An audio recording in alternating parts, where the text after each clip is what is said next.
Welcome to Luca and Miguel. Enjoy the video.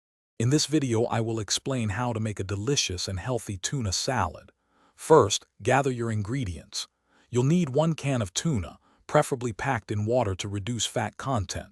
Next, choose a healthier binder like light mayonnaise or plain Greek yogurt. Finally, prepare your favorite crunchy vegetables such as finely diced celery and red onion for added flavor and texture.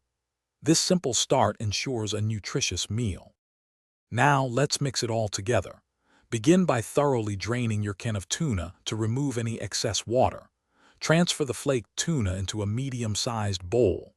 Next, add about 2 tablespoons of your chosen binder, whether it's light mayonnaise or plain Greek yogurt.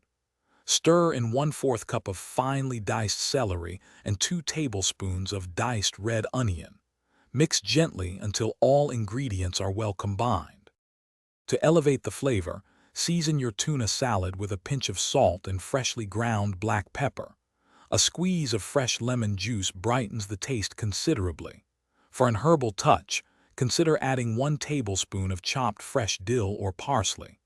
This recipe is highly customizable. Feel free to experiment with other vegetables. Enjoy it on whole wheat bread or in crisp lettuce cups for a balanced meal. Proper storage is key to enjoying your healthy tuna salad. Transfer any leftovers into an airtight container and refrigerate it promptly. It will stay fresh and delicious for up to 3 days, making it perfect for meal prep. Remember to always keep it chilled to maintain food safety. Before you go, check the description below for links to other great deals and to learn more about the Echo Dot smart speaker. Thanks for watching. Thanks for watching and please subscribe. It's the best investment you'll ever make.